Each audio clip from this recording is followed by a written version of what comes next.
Good morning. कैसे हैं आप सब लोग? आई होप आप लोग सब सुरक्षित होंगे और घर में होंगे।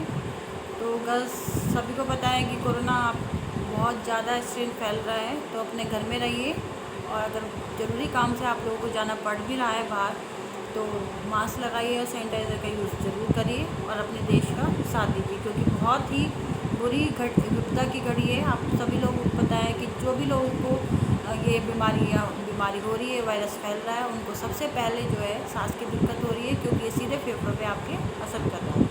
ओके गर्ल्स, तो ये तो थी आपके हेल्थ की बात। अब करते हैं पढ़ाई की बात। इससे पहले जब हमने पढ़ा था इस टॉपिक से पहले, तो वो था आपका प्राथमिक व द्वितीयक यौन विशेषताएँ के बारे में हमने कवर करा था। ये उसी का पार्ट है आगे का, द्वितीयक यौन विशेषताएँ एवं लक्षण एवं विकास। बस इसमें है आपका आगे, किशोर बालक बालिकाओं में जिन द्वितीयक लैंगिक लक्षणों के बाद में विकास होता है, उनके कारण वे सबसे अधिक व्याकुल रहते हैं। लिंग भेद में अंतर इन्हीं द्वितीयक या गौण विशेषताओं के आधार पर किया गया है। मतलब जो किशोर होते हैं, अडल्ट बच्चे होते हैं, चाहे वो बालक हो चाहे बालिकाओं हों, उनमें जो आपका सेकेंडरी कह लीजिए सेक्सुअल जो आपके लक्षण होते हैं, उनमें विकास होने लगता है। उनके बाद वे सबसे अधिक व्याकुल होते हैं। उसके बाद ही क्या होता है, वे सबसे अधिक बेचैन होने लगते हैं। लिंग भेद में अंतर इन्हीं द्वितीयक या गौण विशेषताओं के आधार पर किया जाता है। मतलब लिंग भेद मतलब डिफरेंसेस आपका कि लड़के हैं, लड़का है, लड़के को ये पता लग जाता है कि अब मैं लड़का हूँ, तो वो अपना अलग ग्रुप बना लेते हैं, और लड़कियाँ जो होती हैं वो अपना अलग ग्रुप बना लेती हैं। जैसे लड़कों में दाढ़ी मूछ निकलना, जो लड़के होते हैं उनकी दाढ़ी मूछ निकल जाती हैं। कंधे का चौड़ा होना, बाहों की मांसपेशियों का विकास होना, शरीर की रोग बालियों का विकास होना, पैरों में मांसपेशियों का विकास होना, अस्थि ढांचे में परिवर्तन होना, आवाज़ में परिवर्तन इत्यादि, ये सारे लक्षण एक साथ प्रकट नहीं होते हैं। जैसे आपके लड़कों में क्या होता है कि दाढ़ियों में दाढ़ी निकल जाती हैं। कंधे आपने देखा होगा, शोल्डर लड़कियों की अपेक्षा लड़कों के बहुत चौड़े चौड़े हो जाते हैं। बाहों की पेशियाँ मतलब जो आपकी मसल्स होती हैं, ये यहाँ से हाथों की, ये थोड़ी टाइट हो जाती है, लड़कियों की सॉफ्ट रहती हैं और पतली रहती हैं। शरीर की रोग बालियों का विकास, रोम बालियों की, ये रोग नहीं है गर्ल्स, यहाँ रोम है। रोम मतलब रुआ होता है, लड़कियों पे भी आ जाता है, मुंह पे, आपके हाथ पैरों पे, और लड़कों के पे भी उसका भी विकास होता है, क्योंकि तभी लड़कों की दाढ़ी बनती है और लड़कियों के ऊपर रुआ जैसा हो जाता है। पैरों की पेशियों का विकास होता है, अस्थीय ढांचे में परिवर्तन होने लगता है, मतलब एक फिजिक तैयार हो जाती है, लड़कियों की फिगर तैयार हो जाती है। आवाज़ में परिवर्तन हो जाता है, लड़कों की भारी और लड़कियों की थोड़ी पतली आवाज़ हो जाती है। लेकिन क्या होता है, ये सारे लक्षण जो हैं एक साथ नहीं होते हैं, ऊपर नीचे भी हो सकते हैं।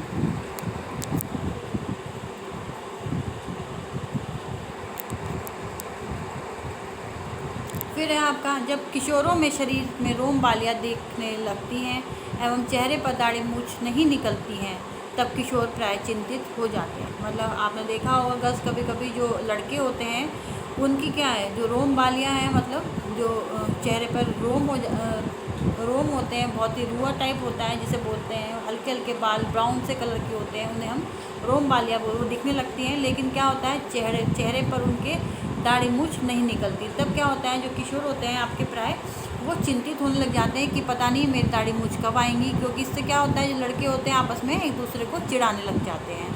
उन्हें इस बात की चिंता रहती है कि कहीं वह लड़कियों की तरह चिकने चेहरे का तो नहीं रहेगा। मतलब कभी कभी ऐसा होता है, जब लड़के चिढ़ाने लग जाते हैं तो उन्हें इस बात की क्या होती, चिंता होने लगती है कि जो मेरा चेहरा जो है ऐसा ना हो कि लड़कियों की तरह रह जाए, मेरी दाढ़ी मूछ नहीं आए, वह प्रौढ़ पुरुष के समान दिखेगा या नहीं, मतलब वो एक अडल्ट मैन की तरह दिखेगा या नहीं दिखेगा।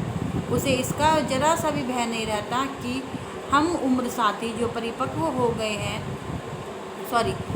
उसे क्या रहता है, इसका भी भय रहता है जो हम उम्र साथी हैं वो परिपक्व हो गए हैं, उसे नपुंसक या लड़की जैसा न समझ बैठे। उन्हें इस बात का भी भय रहता है कि जो हम उम्र मतलब उसके साथ के जो ग्रुप है, सर्किल है फ्रेंड्स का, अगर वो ज़्यादा जल्दी या उससे पहले ही उसमें जो है मैच्योरिटी लेवल की चीज़ें दिखने लग जाती हैं, या फिर आपका कह लीजिए क्या जो आपकी सेकेंडरी कैरेक्टरिस्टिक्स हैं वो डेवलप हो जाती हैं, तो क्या होता है, तो लड़के आपस में एक दूसरे से घृणा करने लगते हैं। और क्या होता है कि उन्हें ये बात का भी डर रहता है कि कहीं उसे लड़के नपुंसक या फिर लड़की जैसा न समझ बैठे, क्योंकि लड़के आपस में एक दूसरे को चिढ़ाते बहुत हैं। किशोर लड़कियों की व्याकुलता का कारण सुंदरता रहती है। अब लड़कों का तो ये था कि दाढ़ी मूछ नहीं आई है तो उन्हें डर हो जाता है। अब किशोर जो लड़कियां होती हैं उनकी व्याकुलता का कारण क्या है, वो कि वो सुंदर रहेंगी या नहीं रहेंगी। लड़कियों की इच्छा सबसे अधिक सुंदर होने की होती है। मतलब जो लड़कियां होती हैं उनकी सबसे अधिक इच्छा यही रहती है कि वो सुंदर दिखेंगी या नहीं, वो उनकी फिजिक जो उनकी फिगर है वो मेंटेन रहेगी या नहीं रहेगी। परंतु जब उनके चेहरे पर मुहासे, त्वचा में फोड़े फुंसी निकल आती हैं तो वे चिंतित रहने लगती हैं। मतलब जब किशोर लड़कियों की व्याकुलता का सबसे कारण क्या होता है, आपका सुंदरता रहती है। सबसे अधिक ध्यान देती हैं लड़कियां अपने सुंदरता पर। लड़कियों की इच्छा सबसे अधिक सुंदर बनने की होती है, क्योंकि उन्हें इस बात का भी रहता है कि पता नहीं कोई लड़का मेरी तरफ अट्रैक्ट होगा या नहीं होगा, या कल को मेरी चल के शादी होगी या नहीं होगी। परंतु जब उसके चेहरे पर मुहासे आदि निकलने जाते हैं, क्योंकि मुहासे अगर निकलते हैं तो वो ज़रूरी नहीं है कि एकदम ही सही हो जाए, उनके निशान रह जाते हैं। त्वचा में क्या होता है, आपका फोड़े फुंसी निकल आते हैं और वे चिंतित रहने लगती हैं। इस अवस्था की बालिकाओं की व्याकुलता का एक और कारण उनके नितंब व स्तनों में वृद्धि होना है। मतलब जो नितंब होते हैं, जो आपके लोअर पोर्शन में होगी, बैक साइड होगी वो, और स्तनों में वृद्धि होना, दोनों देखा गया है। इस समय शारीरिक परिवर्तन में किशोरियाँ काफ़ी शर्म महसूस करने लगती हैं। उन्हें लगता है कि उनके वस्त्र के अंदर के स्तन की गोलाई दिखेगी। फलस्वरूप वे तंग कपड़े का प्रयोग करना शुरू कर देती हैं। मतलब गर्ल्स, अब जब लड़कियाँ मैच्योर होने लग जाती हैं, एक अडल्ट पीरियड आता है, क्योंकि लड़कियों को पहले पता नहीं रहता है, लेकिन जब धीरे धीरे ऐसा होने लगता है तो वो थोड़ा सा डरी हुई रहती हैं, या फिर कह लीजिए शर्म महसूस करने लगती हैं, क्योंकि उन्हें शर्म आती है कि कोई उन्हें देख के क्या कहेगा। फिर क्या होता है गर्ल्स, जब बड़ी हो जाती हैं तो उनका सबके साथ में उठना बैठना, लड़कों के साथ में बोलना हंसना भी कम हो जाते हैं, और वो शर्म महसूस करने लगती हैं। किस लिए कि जो उनके स्तन है उनकी गोलाई दिखेगी, इसलिए क्या करने लगती हैं कि वो टाइट कपड़े पहनना शुरू कर देती हैं, या फिर क्या करते हैं, कंधे झुकाकर चलना प्रारंभ कर देती हैं। कोई लंबी होती है तो वो भी कंधे झुकाकर चलना प्रारंभ कर देती है, जिससे उनकी क्या होती है, आकृति धीरे धीरे खराब होने लग जाती है। फिर आपका पार्कर के अनुसार द्वितीयक लैंगिक विशेषताओं के कारण ही किशोरों में स्थिरोचित गुण आते हैं।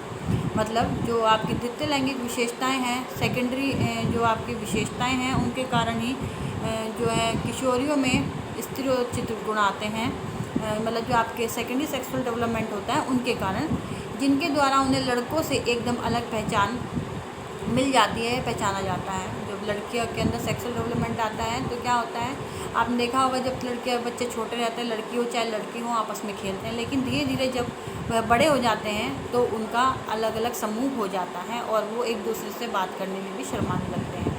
तो जो लड़कियां हैं, अगर उनके जो लैंगिक हैं, द्वितीयक लैंगिक हैं, सेक्सुअल जो डेवलपमेंट है, अगर मतलब वो हो जाते हैं, और उनमें क्या होता है, जो किशोरियों में आपके वुमेन वाले जो हैं गुण आने लगते हैं, जिनके द्वारा क्या होता है, वह लड़कों से एकदम अलग पहचान मिल जाती है। हर लड़की की यह इच्छा रहती है कि वह स्त्रीयोचित गुणों से संपन्न हो, एवं जब उनकी इच्छा पूरी नहीं होती तो उन्हें व्याकुलता की मात्रा अधिक बढ़ जाती है। जो आपकी लड़कियां हैं, सबकी इच्छा ये रहती है कि वो सुंदर दिखें, उनकी जो है फिगर है वो मेंटेन रहे, और दूसरा इंसान या फिर आपके अपोजिट सेक्स उस पर ध्यान दे, सेक्स वाले लोग जो है इस पर ध्यान दें। तो और अगर ये सब नहीं होता है तो क्या होता है, उनमें व्याकुलता की मात्रा अत्यधिक बढ़ जाती है। ओके गर्ल्स, तो आज का टॉपिक आपका यहीं ख़त्म होता है। ये बहुत मैंने थोड़ी छोटी ही बनाई थी वीडियो, क्योंकि ज़्यादा एक साथ बना के देने में आप लोग भी कन्फ्यूज़ हो जाएंगे और पूरा नहीं कर पाएंगे। तो गर्ल्स, अगर कुछ भी परेशानी है, नहीं समझ में आया है कुछ, तो आप मेरे से जूम मीटिंग में डिस्कस कर लीजिए। Okay girls, bye, thank you.